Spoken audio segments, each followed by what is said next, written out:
want me, you're gonna have to catch me. The world is in danger. What other worlds are there? Accurate, reliable, ABC 7 Storm Track weather. Coming up next on Good Morning El Paso from our round-the-clock news team, a woman in the hospital this morning after being hit by a train in central El Paso. We came very close, but I think that they wanted a little too much, and so we now move on. We're going to continue with the litigation. The back and forth between UMC and El Paso Children's Hospital resulted in no deal yet again. So what is expected as the two head to court later today?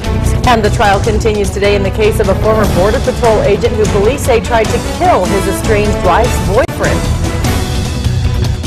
Live, where news comes first. From the Mesilla Valley and Las Cruces to El Paso and the borderland.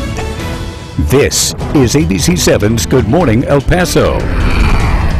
Rise and shine, and good morning, everyone. Thanks for watching us. I'm Stephanie Valle. And I'm Floren, and that's what happens when we don't have prompter. Yeah, we're very eager to say good morning. Welcome back to Good Morning El Paso, everyone. Let's get right to Crystal. We're just chomping at the bit here. Yes, and it's going to be so hot today. We're so excited. You guys are chomping at the bit, hoping I'm going to say it's cooling down, but it's just not going to happen quite yet. Yesterday, we hit that high at 97 degrees. We warned you it was going to be a hot one, and it was. Today, we are looking clear outside this morning with no rain, no clouds to track. As the sun starts to rise out there, we're going to begin to see those temperatures soar, although currently it's pretty comfortable out there. We're at 69 degrees in El Paso right now with our winds calm and your relative humidity only at 42%. It is too dry for us to track showers today.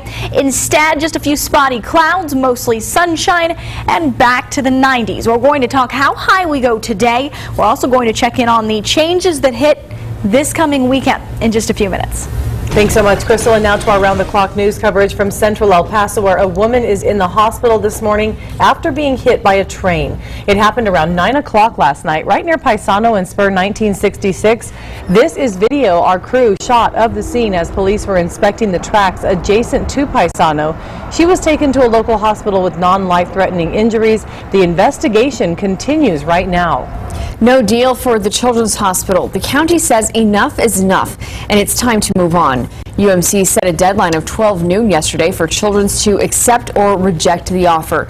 But just 2 minutes before deadline, Children's responded with yet another counteroffer. They asked for more changes in the language, and we didn't want changes. We asked for a yes or no.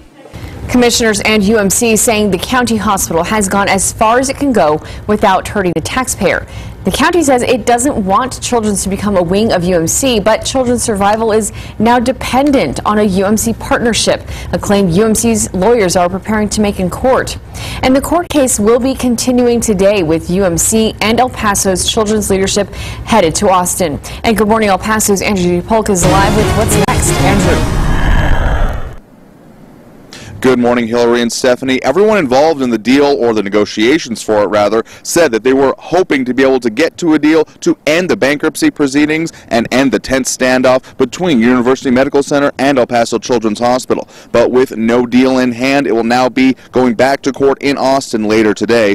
The County Hospital District and commissioners want to introduce an official plan to salvage the Children's Hospital, but the Children's still has an exclusive right to file any kind of plan, so UMC will need the judge's permission.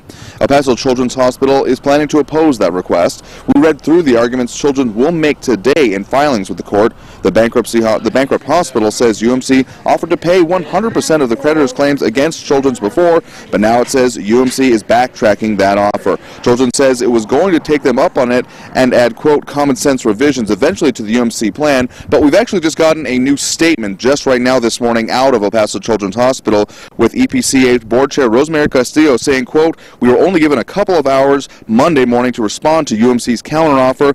We gave approval to the terms as explained by UMC's counsel. We still don't know why they think we changed any terms for now. We're going to have much more on this coming up at 6 o'clock, and of course we're going to have the latest on that court case as it proceeds in Austin. So for now, reporting live at the El Paso County Hospital District, UMC, Andrew J. Polk, ABC 7. Thanks so much, Andrew. And new this morning, a Hatch police officer has pleaded not guilty to charges of false imprisonment and battery.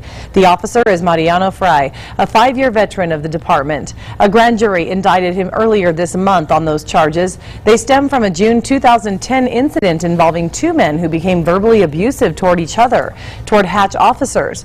According to court documents, the officer held 2 people against their will without legal authority to do that, and injured a man when he forced him to the ground while in police custody. The officer wrote in a report that he had been trying to keep the man from hurting himself. He remains on leave this morning.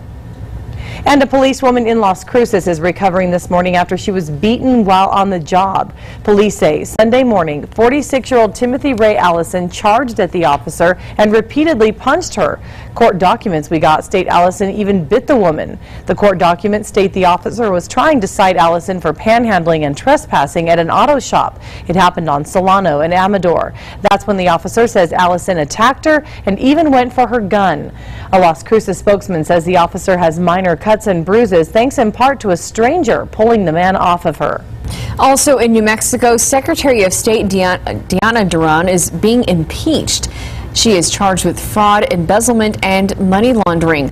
A panel met at the state capitol yesterday for the first time as part of the impeachment proceedings. The panel has the authority to hire a lawyer and up to $250,000 to cover the cost. Back here in Texas, we now know the name of a woman who was killed after being hit by a truck Sunday night. It happened in the Upper Valley along the 6600 block of Doniphan. Police say 82-year-old Socorro Martinez and her sister parked their car to go for a walk. The driver of a pickup, 54-year-old Teddy Sanchez, swerved to avoid the parked car and ended up hitting Martinez. Sanchez immediately stopped and performed CPR. Martinez was taken to University Medical Center where she died. At this time, Sanchez is not facing any charges. The trial continues today in the case of a former Border Patrol supervisor charged with trying to kill his estranged wife's boyfriend. Jurors saw photos taken by a robot. Alberto Montelongo is accused of holding the couple hostage and shooting the boyfriend in the head. Montelongo's trial for attempted capital murder and family violence began yesterday. This is video from the scene in Montana Vista. That's when the sheriff's office says it sent in a robot to snap photos.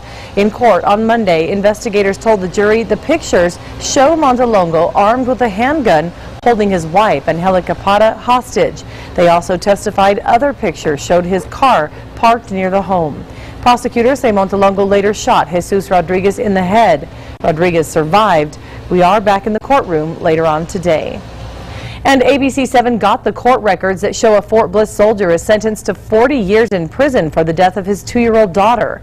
Dartarius Brown was convicted of injury to a child for what happened inside these apartments near William Beaumont Army Medical Center in September of last year.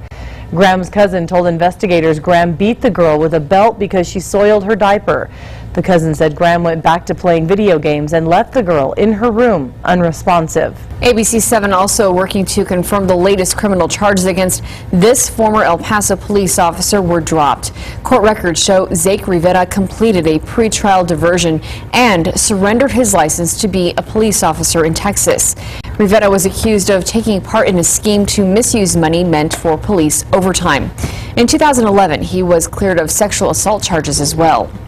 Time is 6:08. Here's I-10 and Horizon this morning. If you're getting ready to head out this morning, you should not encounter any problems on the interstate at this point, but we do have one accident that we are aware of. Yes, it came in about an hour ago at I-10 in westbound lanes near exit 33, which is their listing as Don Haskins here on the traffic website. So just keep that in mind if you're heading out in case officers are still on the scene. And we have much more to come right here on Good Morning El Paso today. Historic rainfall along the Gulf Coast has turned roads into canals and parking lots into lakes. We'll take a look. And could the latest discovery on a neighboring planet mean that scientists have actually found life? We'll explain. And Crystal Clay is standing by with a preview of your full forecast. Crystal. Temperatures starting out in the 50s and 60s this morning, but will we make it back to those hot mid-upper 90s again this afternoon?